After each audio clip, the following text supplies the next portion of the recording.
Israel, qual a nossa relação com eles? Nós temos enfatizado aqui que não temos nada para falar a partir de nós mesmos. Nós não estamos aqui para filosofar, para trazer conjecturas, e sim para apresentar a palavra de Deus, e tentar juntos entendê-la. Porque Deus fala por meio da palavra dele. Deus se revela pela ação do Espírito mediante a palavra dele. Ele determinou que fosse assim.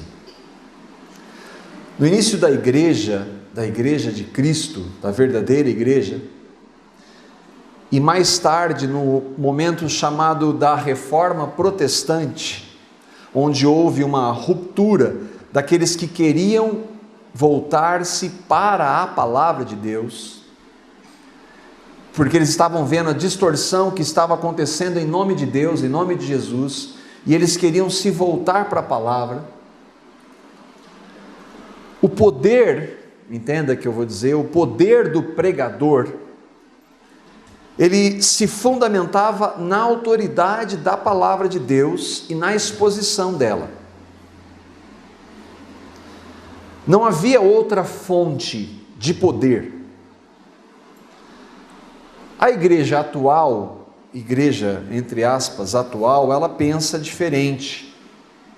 Hoje a base está ou no carisma. As igrejas normalmente se pautam no carisma do líder da igreja, e por isso que elas normalmente também procuram nas suas igrejas filiais reproduzir a figura do líder daquela igreja. Ou na retórica, que é o que é retórica? É a arte de falar em público. É a arte ou a técnica de se expressar. Há ainda também uma base em técnicas para se falar em público e atrair pessoas, metodologias. Falando dessa questão de retórica, eu tive a oportunidade há uns 2 anos de participar de um curso para líderes, que havia líderes de mais de 25 países, e havia ali uma das disciplinas era como apresentar, isso se chama em teologia homilética, que é a técnica de você apresentar, de você explicar. E o propósito ali era de você usar várias dessas técnicas, ferramentas. O Data Show é uma boa ferramenta, mas ele não pode nunca tomar lugar da palavra. Então eles ensinavam de como você usar vários recursos para prender a opinião ou a atenção das pessoas. Isso ministrado a cada 20 dias para um grupo de 30 líderes que vinham de todos os lugares do mundo durante o ano todo. Saíam 200 líderes de 25 nacionalidades, participavam, saíam e entravam em outro grupo, sempre sendo ensinado dessa forma. A importância da metodologia. E a proposta é que então que nós temos, a proposta ali era de nos adequarmos ao tempo que a gente vive. É claro que a gente tem que falar num contexto que as pessoas entendam. Por isso que algumas versões da Bíblia, elas foram mudadas no sentido de trazer uma linguagem mais adequada. Nós, por exemplo, algumas versões vão usar muitas expressões, os pronomes tu, vós, coisa que não faz parte do nosso dia a dia. Então algumas versões tiraram isso sem tirar o conteúdo. É importante que haja uma contextualização, sim, de falar na linguagem para que todos possam entender. Não é aquela ideia do pastor que ele fala, nossa, como aquele pastor fala bonito, mas o que você entendeu? Eu não entendi nada, mas ele fala muito bonito. Não é isso, é por poder trazer uma linguagem acessível, onde todos possam, aqueles que têm um pouquinho mais de informação, entender. Revelação independe disso, mas que todos possam entender o que é dito. E então, em nome disso, de trazer uma linguagem mais acessível, aí o que aconteceu? Entrou música diferente, entrou teatro, entrou dança, entrou histórias, entrou menos tempo de pregação, porque as pessoas elas só conseguem ouvir 20 minutos, a partir daí elas não têm mais, não conseguem mais prestar atenção. Então tudo foi mexendo, e mexeu onde? Na palavra. Tudo isso foi a alternativa de contextualizar, de trazer as pessoas, fazer aceitá-las, para que elas pudessem aceitar, e mexeu na única fonte, na única base que não poderia se tocar, que é a palavra de Deus. E um homem de Deus chamado Oswald Chambers, ele usou uma frase, e ele fez essa citação muito verdadeira. Ele disse assim, que nós nunca podemos confundir nosso desejo de que as pessoas aceitem o Evangelho ou recebam o Evangelho com a criação de um Evangelho que seja aceitável para as pessoas. Não, então, a partir disso, não vamos falar tanto de coisas ruins, vamos falar mais do amor, não vamos falar de pecado, essas palavras elas ferem, não vamos falar de ira, de justiça, da necessidade de arrependimento, vamos falar de coisas mais aceitáveis. E tudo isso mexe no conteúdo que não pode ser tocado. Eu não creio na forma atual. Aliás, eu gosto de homens que, quando pregam a palavra, a gente fica muito tempo ouvindo e não cansa. Eu estou cansado, já falou demais, deu 20 minutos, já deu tempo, para. Não. Eu gosto de ouvir da palavra, porque é aquilo que alimenta a gente. E eu entendo que isso é um erro, e por isso então a gente quer expor a palavra. A proposta é de expor a palavra e deixar que o Espírito de Deus fale por meio da palavra. Quanto menos do pregador, melhor. E a razão por isso que a gente está estudando desde o dia 26 de agosto de 2012, o livro de Romanos, expondo o livro de Romanos. Mas a gente tem procurado estudar essa carta que é imprescindível para nós entendermos o Evangelho. E aqui a gente, só para nós nos localizarmos um pouquinho, o que Paulo fala aos Romanos? Os capítulos 1 a 3, nós já vimos isso, a perdição da humanidade, que todos estão perdidos, separados de Deus, sejam religiosos ou não. Os capítulos 3 a 5 fala da centralidade da cruz, que é a justificação pela fé. Nós somos salvos pela fé em Cristo, e essa fé é dada de graça. Os capítulos 6 e 8 falam da santificação. Por que vem justificação antes da santificação? Santificação é andar segundo a vontade de Deus, porque não é possível sem a justificação. Ninguém pode obedecer a Deus se Cristo não habitar e capacitar a obedecer.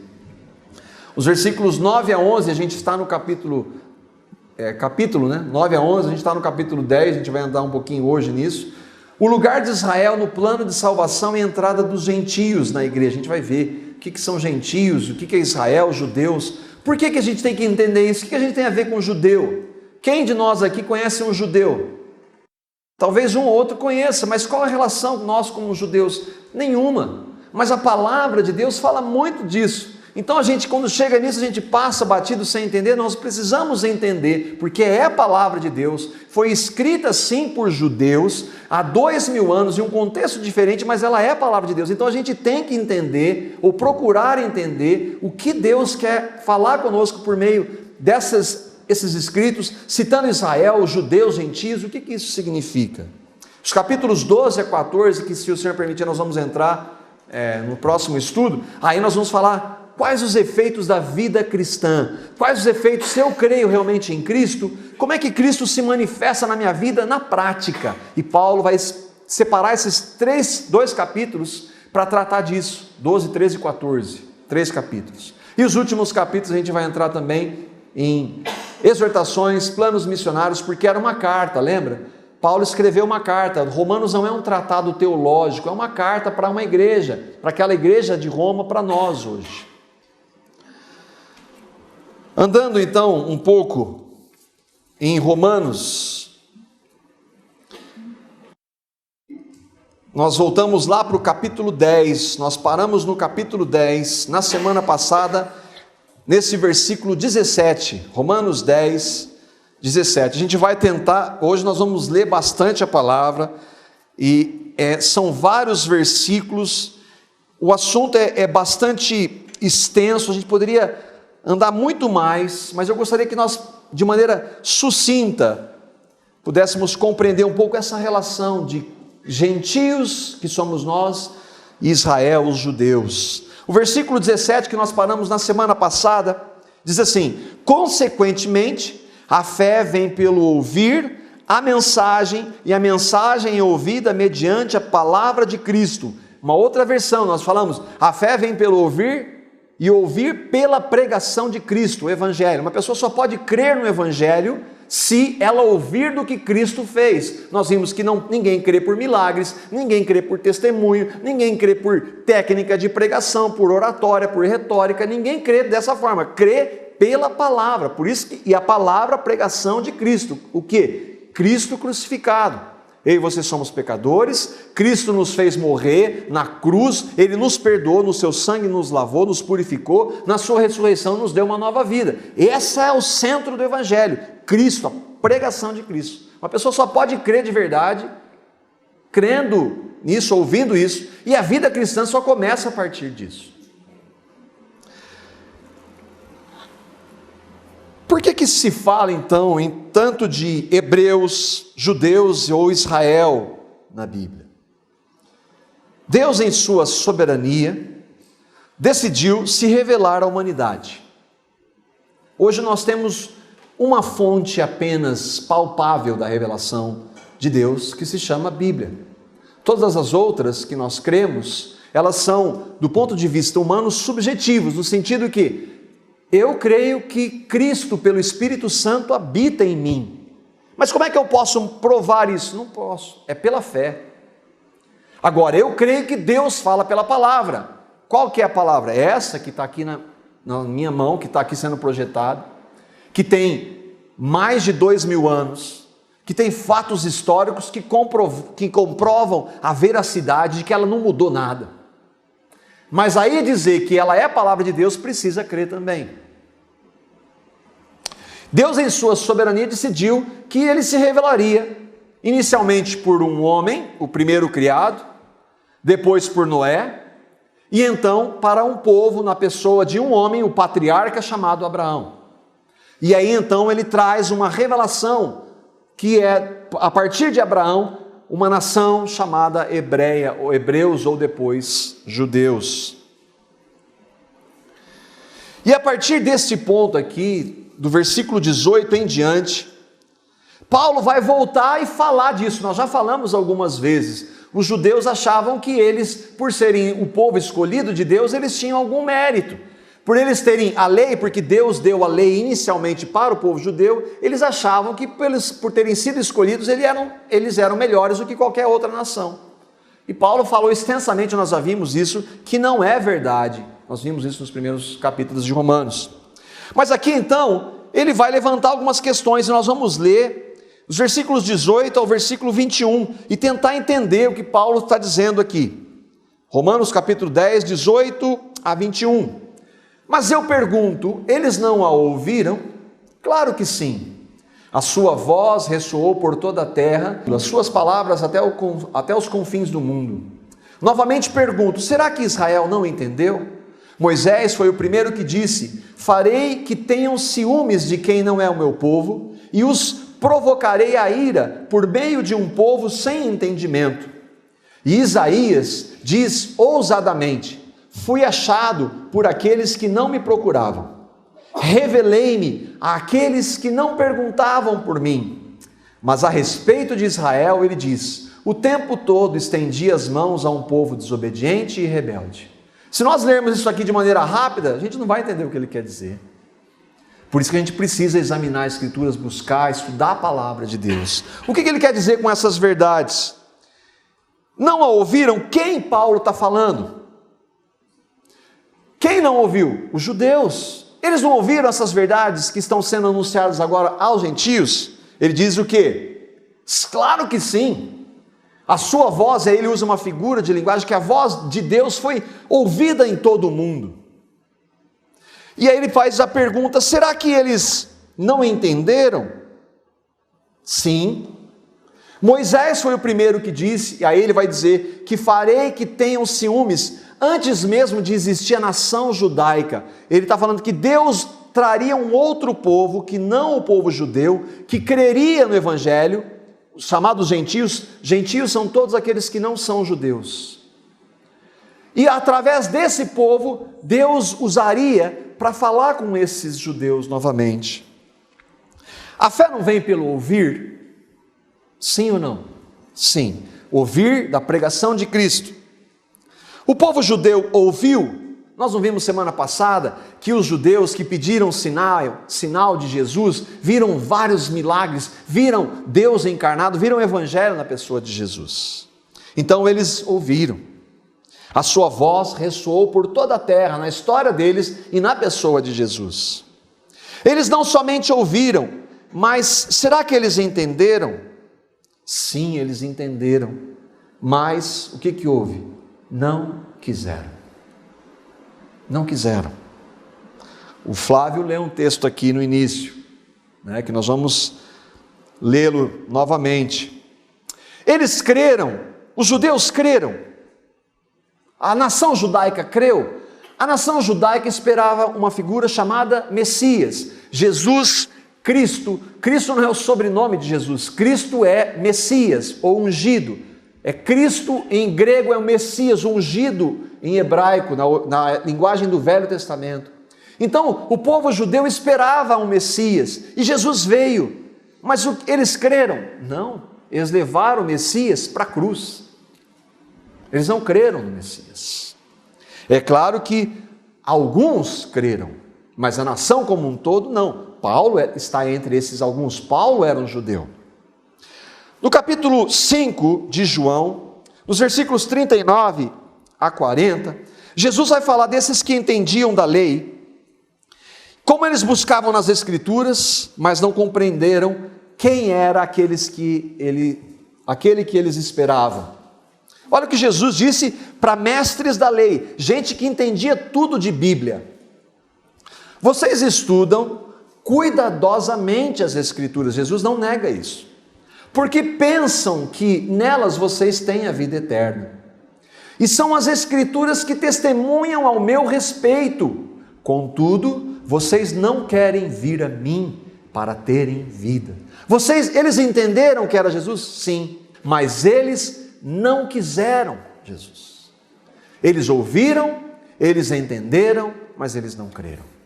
O povo judeu não quis.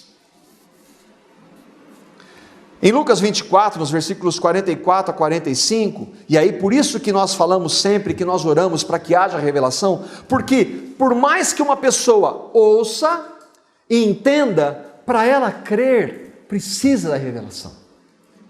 Ela pode entender, mas se não tiver revelação, ela não vai crer. Por isso que nós oramos aqui, e orando, Senhor, revela pelo Teu Espírito. Não é um ritual que tem que ter todo domingo. É porque se o Espírito não revelar no meu e no seu coração, nós não vamos crer. Olha que aqui Jesus está dizendo, em Lucas 24, os versículos 44 e 45, para judeus, e lhes disse: foi isso que eu lhes falei enquanto ainda estava com vocês. Era necessário que se cumprisse tudo o que ao meu respeito estava escrito na lei de Moisés, nos profetas e nos salmos, que é todo o Velho Testamento. Então lhes abriu o entendimento para que pudessem compreender as Escrituras. Para esses dois que Jesus falou, Jesus estava andando com eles depois de ter sido ressuscitado, eles não entendiam. Mas quando Deus revelou pelo Espírito, eles entenderam. Ou eles creram, eles compreenderam, mas agora eles creram de verdade. Precisa da revelação.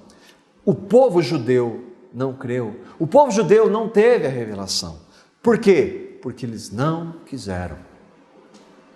Isso é só para judeus? Eu já citei aqui o caso de alguém que eu conheço, que falando da graça, ele compreendeu a graça. Ele entendeu que a salvação é pela graça, que Jesus pagou pelos meus pecados sem que eu merecesse, por amor e totalmente de graça lá na cruz, basta eu crer. Ele entendeu o que é a graça, mas ele disse: se assim eu não quero, porque isso fere o mérito, porque a graça nivela todo mundo. A gente vai ver que Deus encerrou a todos debaixo do pecado.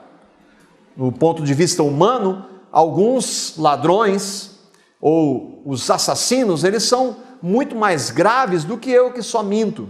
Mas do ponto de vista de Deus, Deus encerrou a todos debaixo do pecado para usar de misericórdia para com todos. E para ele que se julga justo, ele diz, se é de graça, sim, eu não quero. Porque aí eu vou estar nivelado com o pedófilo. Ele entendeu a graça? Perfeitamente. Creu na graça? Não creu. Até agora, não. Nós temos orado para que ele se arrependa e creia no Evangelho. Os judeus são responsáveis por não crerem. O que o versículo 21 disse lá de Romanos 10? A todo tempo estendia as mãos a um povo desobediente e rebelde. O que é uma pessoa rebelde? Ela não quer. Depende da revelação de Deus? Totalmente. Mas isso isenta a responsabilidade do homem? Em hipótese alguma. Como é que isso funciona? Nós não sabemos. Mas ninguém vai chegar e dizer lá, meu Deus, o Senhor não quis me revelar. E aqueles que não creram, eles vão lá, estão condenados porque não querem, rejeitam o Evangelho. Assim como foi com os judeus, que um dia Deus se manifestou, isso acontece a mesma coisa com os gentios.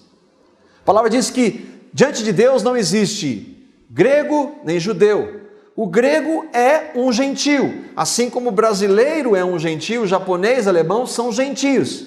Para Deus não existe, isso não importa. Nacionalidade.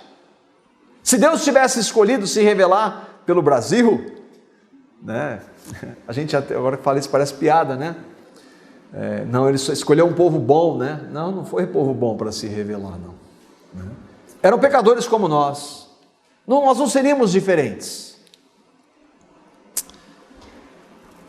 Paulo vai então, a gente voltando lá e vai entrar no capítulo 11 agora, os versículos 1 a 5. Ele vai levantar uma outra questão.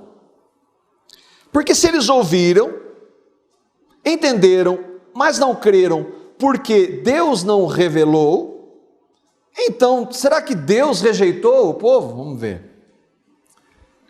Pergunto, pois, acaso Deus rejeitou o seu povo? De maneira nenhuma. Eu mesmo sou israelita, descendente de Abraão, da tribo de Benjamim.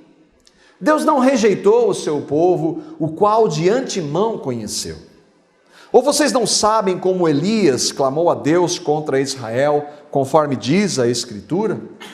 Senhor, mataram os profetas, aqui é o clamor de Elias, mataram os profetas e derrubaram os teus altares. Eu sou o único que sobrou e agora estão procurando matar-me. E qual foi a resposta de Deus? Reservei para mim, Deus dizendo, 7.000 homens que não dobraram os joelhos diante de Baal. Assim, hoje também há um remanescente escolhido pela graça. Paulo pega um texto do Velho Testamento, atribui a ele e volta para lembrar desse povo. O que ele está dizendo? Deus rejeitou o seu povo? Não. Por quê? Porque Paulo era um judeu. Se ele tivesse rejeitado, Paulo não tinha crido, Pedro não tinha crido, Tiago não tinha crido, e tantos outros não tinham crido, João não tinha crido, todos eles eram judeus, eles creram no Evangelho. E aí Paulo vai dizer que ele era da tribo de Benjamim. Aí a gente poder entender, eu coloquei um mapinha aqui. Esses aí são as 12 tribos. Lembra que Deus escolheu, ele se revelou por meio de Noé, depois veio passando e o pecado foi voltando a dominar o homem, aí vem a partir de um homem chamado Abraão. Abraão tem um filho chamado Isaac, que tem um filho Jacó, que o nome dele é mudado quando ele crê, é um símbolo, uma tipologia do que ele creu em Deus, foi mudado para Israel. Israel teve 12 filhos, a nação foi dada, desses 12 filhos, eles foram como se estados de Israel, dentre eles Benjamim. Paulo era da tribo de Benjamim, ele está dizendo, eu sou judeu, tenho a prova da minha descendência ou ascendência. Quando nós lemos o leão da tribo de Judá, nós falamos de quem? De Jesus. Ele é o leão da tribo. O que isso significa? Uma das 12 tribos, Judá, onde vem Jerusalém. Paulo está dizendo, então, não, ele não esqueceu, não, ele não rejeitou o seu povo. Eu creio no Evangelho, eu sou prova de que ele não rejeitou. E ele diz que ele conheceu esse povo antes de existir. Paulo foi escolhido quando? Quando ele estava lá no caminho para perseguir. Olha o contexto. O que Paulo estava fazendo quando teve a revelação do Evangelho? Perseguindo o crente.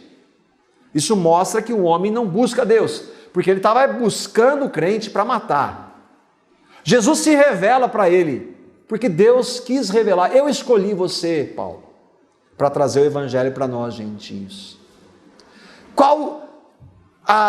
O que Paulo queria? Ele queria matar cristãos e Deus escolhe se revelar a ele. Agora, quando que Deus escolheu Paulo? Naquele momento, naquele caminho? Antes da fundação do mundo. Como é que isso entra na nossa cabeça? Não entra, mas a Bíblia diz que é assim. Não existe um plano que não deu certo e que Deus está mudando de acordo com a necessidade. Não tem um plano já estabelecido antes da fundação do mundo, que tem um dia para acabar e está tudo certo para Deus. Para nós que somos finitos, que vivemos uma realidade temporal que Deus não está, a gente não consegue entender. Mas Deus tem tudo estabelecido e determinado pela sua soberana vontade. A questão é se eu e você estamos debaixo dessa vontade como filhos dele. Essa que é a grande questão. Ele diz que ele reservou, então, ele conta a história de Elias para mostrar. Elias falou, só tem eu aqui, Senhor. Falou, Elias, você está enganado. Eu tenho mais 7.000 aí que não estão adorando a imagem ou ao Deus Baal. Eu reservei. Eu escolhi eles para mim. Não acho que é só você. Não tem essa pretensão. Alguns judeus, então, eles creram no Evangelho. Porque eles buscavam? Não. Eles foram escolhidos por Deus. Deus os escolheu. A maioria negou. E aí, então, Paulo vai voltar para o centro de Romanos, no versículo 6, que é como é que se deu essa escolha destes que creram. Como é que se deu a salvação destes que creram? E se eu e você, como gentios, cremos, nós somos iguaizinhos aos judeus que creem em Jesus? Ele diz assim, se é pela graça, já não é mais pelas obras. Se fosse, a graça já não seria graça. O livro de Romanos tem um objetivo central, mostrar-nos que nós somos salvos porque Deus nos amou e deu o seu Filho por nós que não o queríamos, tanto judeus como gentios, e que Ele no seu amor, na sua graça e misericórdia, Ele quis nos salvar, mesmo nós não o querendo. E Ele revelou Jesus pelo Espírito para nós e nos concedeu a capacidade de crer pela fé, que a fé que é dada por Ele. O privilégio de sermos cristãos. E ainda que nós não entendamos a maravilha e a alegria que é de nós sermos salvos pela graça, pelos méritos únicos de Cristo. Versículo 7, ele continua. O que dizer então? Israel não conseguiu aquilo que tanto buscava, mas os eleitos o obtiveram. Os demais foram endurecidos. Como está escrito, Deus lhes deu um espírito de atordoamento, olhos para não ver, ouvidos para não ouvir, até o dia de hoje.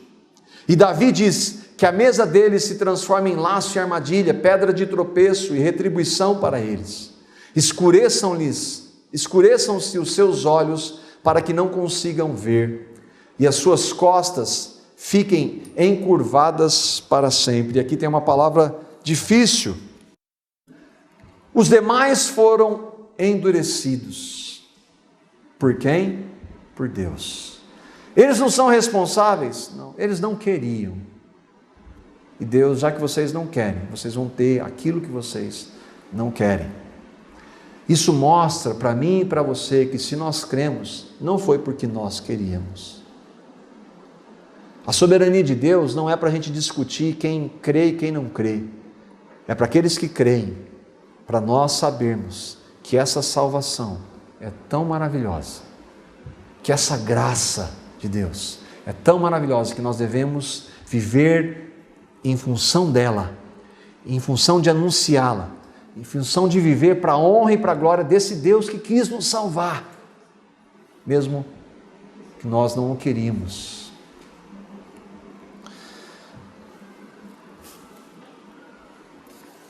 versículos 11 até o versículo 12. Novamente eu pergunto: acaso tropeçaram para que fossem ou ficassem caídos? De maneira nenhuma. Ao contrário, por causa da transgressão deles veio a salvação para os gentios, para provocar ciúme em Israel.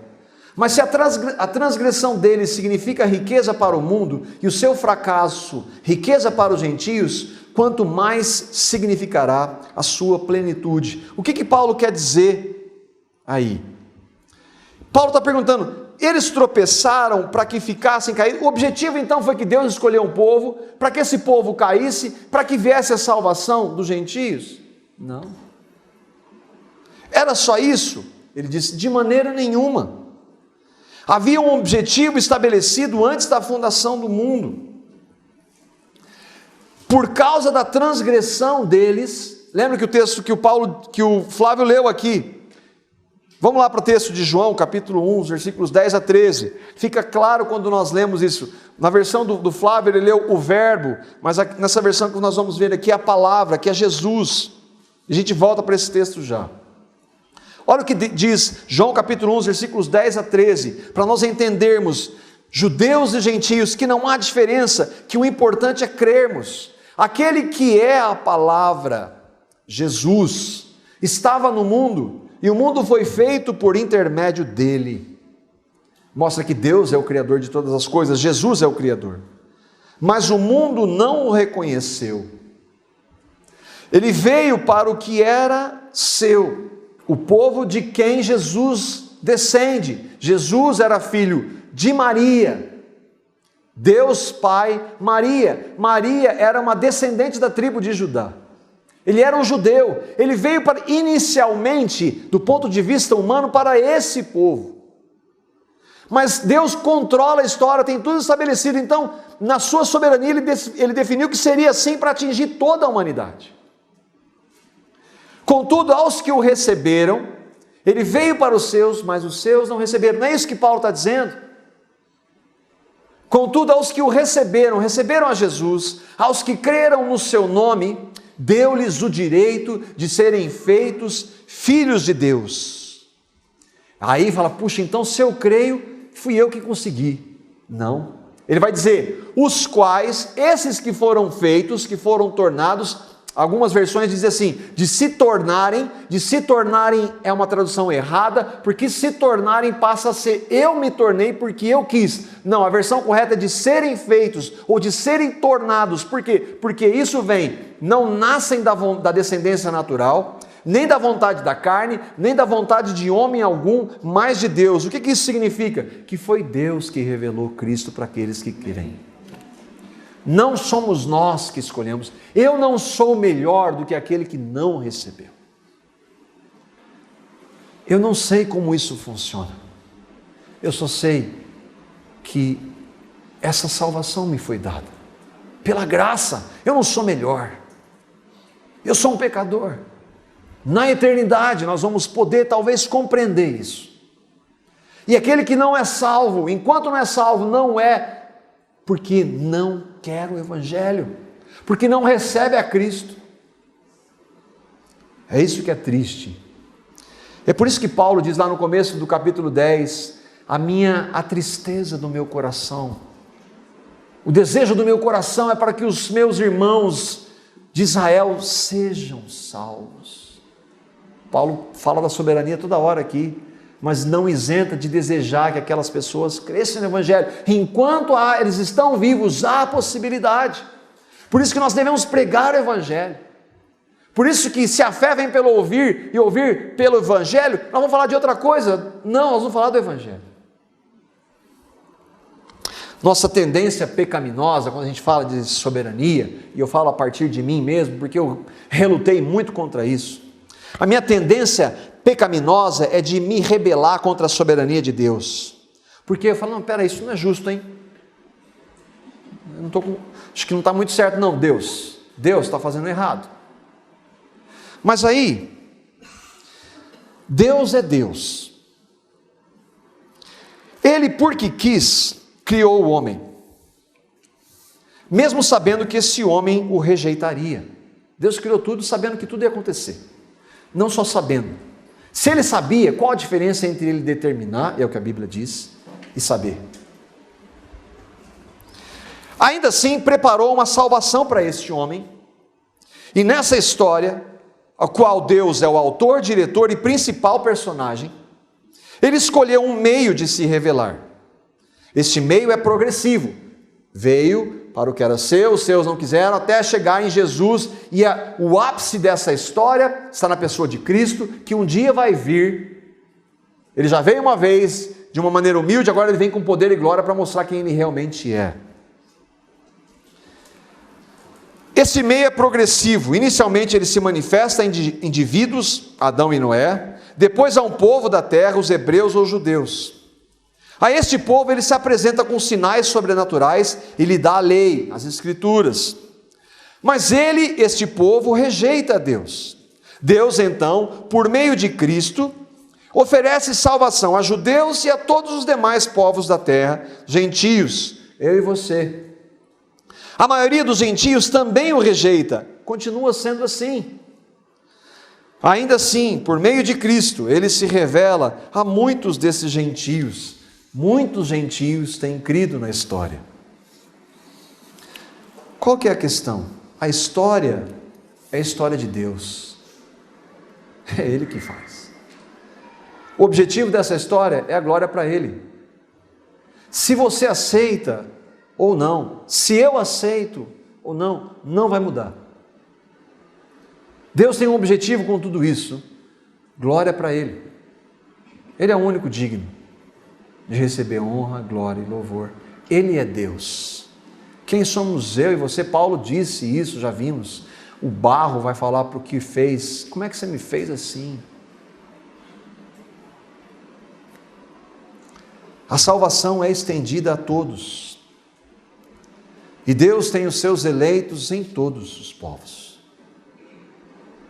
Nós, os gentios salvos, devemos nos orgulhar, voltando lá para Romanos, versículos 13 a 16. Então, já que eu sou um gentio, eu creio hoje, os judeus não creram, então eu sou melhor. Olha como a soberania de Deus não permite, a graça não permite que nós pensemos nunca que fomos nós que fizemos qualquer tipo de escolha. Eu estou falando a vocês, gentios. Agora Paulo bate forte, né? Paulo foi escolhido para trazer o evangelho para gentios. Visto que sou apóstolo para os gentios, exalto o meu ministério, na esperança de que, e aí o amor dele para os judeus, na esperança de que, de alguma forma, possa provocar ciúme em meu próprio povo e salvar alguns deles. Pois se a rejeição deles é a reconciliação do mundo, o que será a sua aceitação senão vida dentre os mortos? Se é santa a parte da massa que é oferecida como primeiros frutos, toda massa também o é. Se a raiz é santa, os ramos são. O que ele quer dizer com isso? Eu estou falando a vocês, gentios, nós, por exemplo, que cremos. Eu sou apóstolo dos gentios. Nós falamos como ele foi escolhido para ser apóstolo. Deus falou assim, esse homem que persegue os meus filhos, eu escolhi ele, porque eu quis, para pregar o evangelho para os gentios. Eu escolhi, Deus, eu sou Deus, eu faço o que eu quero. Você está em dúvida disso? Vê lá Atos 15, depois vai mostrar como esse homem o evangelho. Aí ele diz assim, Paulo está falando, ele está falando dos gentios, mas ele está pensando no povo dele, que era quem ele amava, que tinha família lá, e que não cria ainda no evangelho. Ele diz assim, na esperança de que de alguma forma eu possa provocar ciúme no meu próprio povo. Por isso que ele diz lá no versículo 1 do capítulo 10, desejo do meu coração, e a minha oração pelos israelitas é que eles sejam salvos.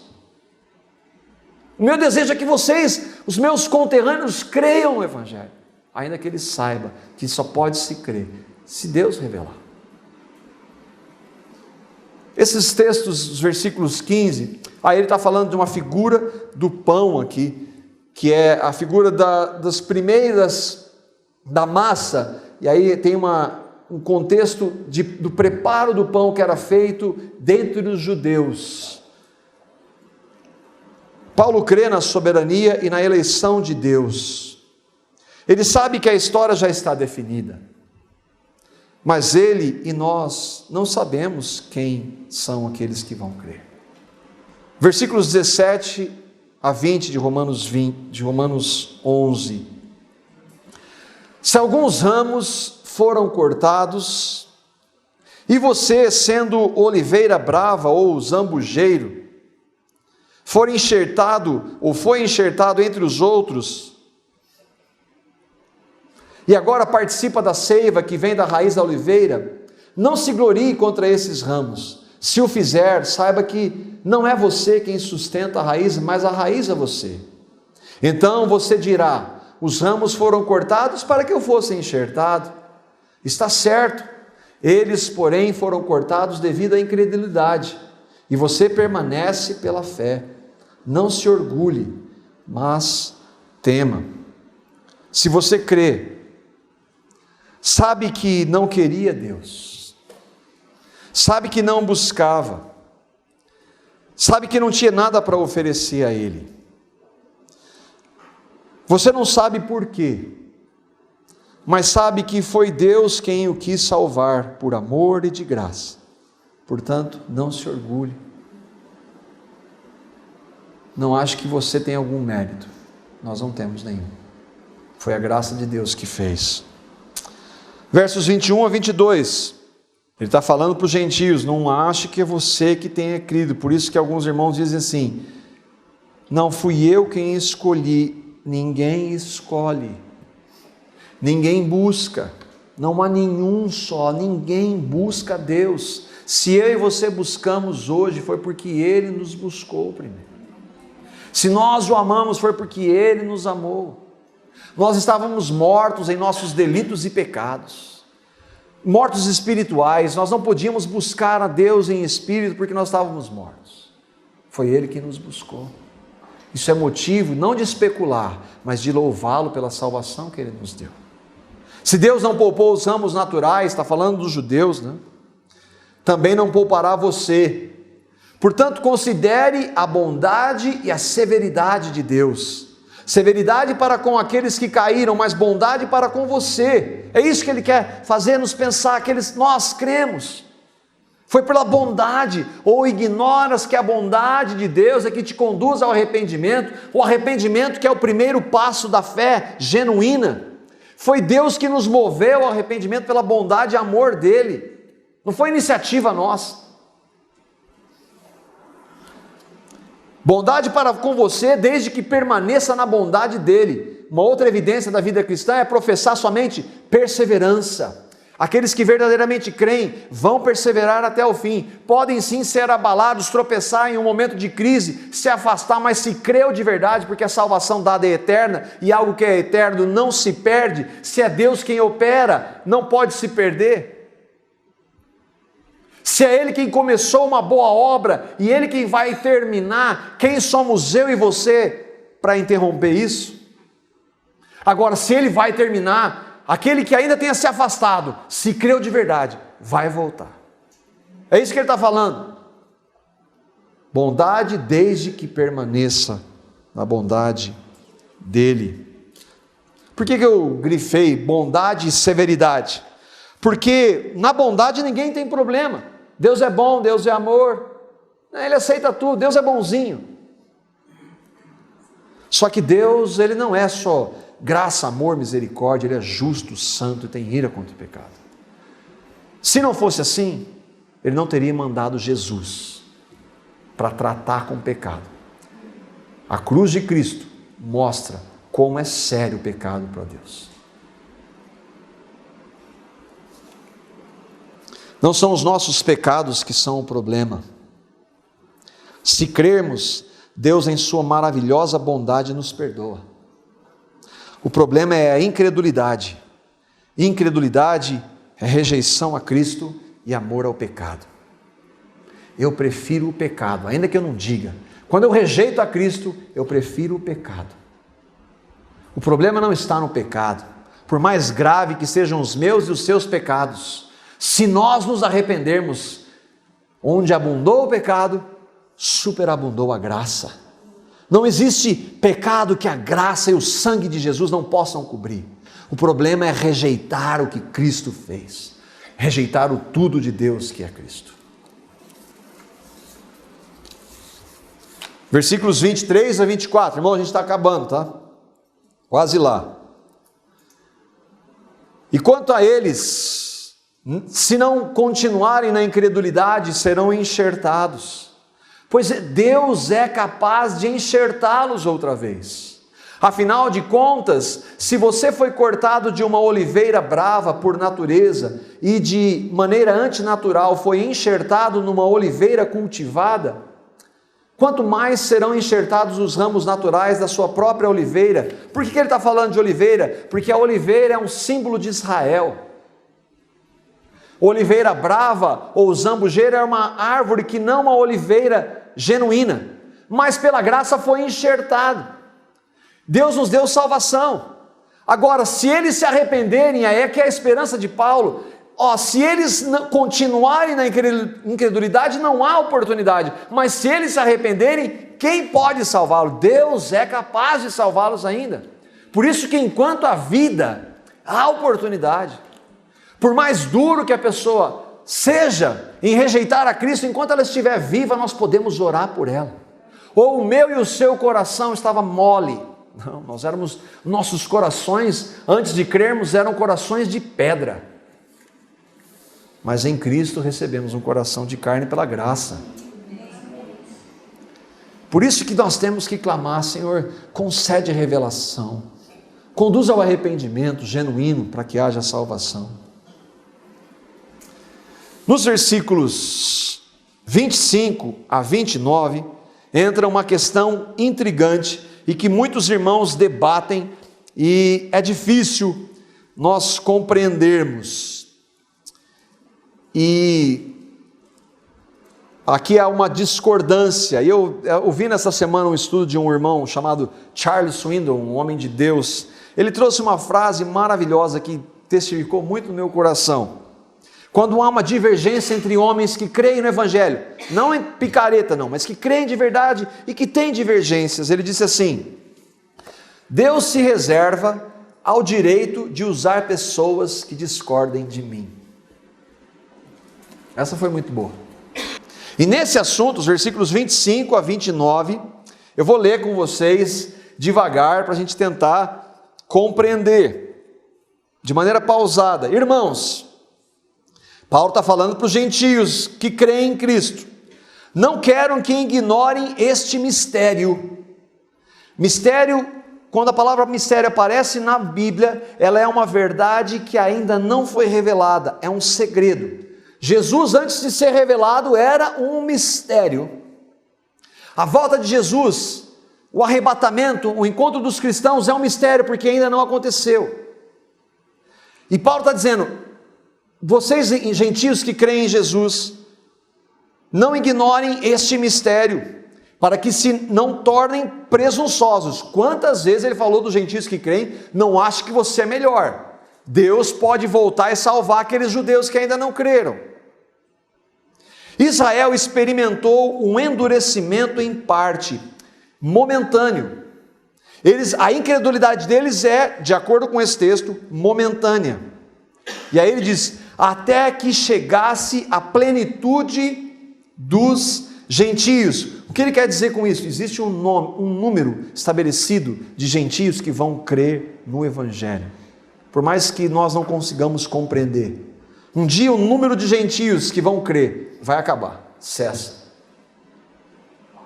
Neste momento, versículo 26, assim todo Israel será salvo. Então, olha, eu estou dizendo para vocês um mistério. Quando a plenitude dos gentios cristãos, aqueles que vão crer, que estão determinados a crer, acabar, todo Israel vai ser salvo. O que significa esse todo Israel? É a grande questão, o grande debate na igreja. É o número completo dos judeus que vão crer. O que dá a entender, e alguns irmãos entendem, que no final dos tempos, antes da manifestação de Jesus, vai haver um avivamento entre os judeus, que negaram, que rejeitaram, que continuam rejeitando, e estes vão crer. De maneira diferente de nós? Não, pela graça, pela revelação do Espírito. Essa é uma das posições, e que há discordância. Alguns irmãos vão dizer, não, esse está falando do número completo de judeus em toda a história. E fica aqui para você de repente pesquisar depois. Versículos 27, essa é a minha aliança com eles quando eu remover os seus pecados. Quanto ao Evangelho, eles são inimigos por causa de vocês. Falando eles, os judeus que ainda não creem, por causa dos gentios que creem. Mas quanto à eleição, são amados por causa dos patriarcas. Por que ele está dizendo isso? Porque Deus começou a se revelar por esse povo. Deus tem um propósito na história. Pois os dons e o chamado de Deus são irrevogáveis. Deus fez muitas promessas a Israel. Deus concedeu dons a Israel.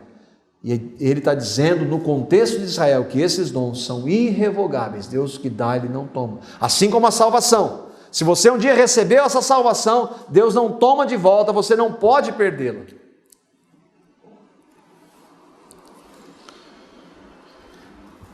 Versículos 30 a 32, e nós terminamos aqui.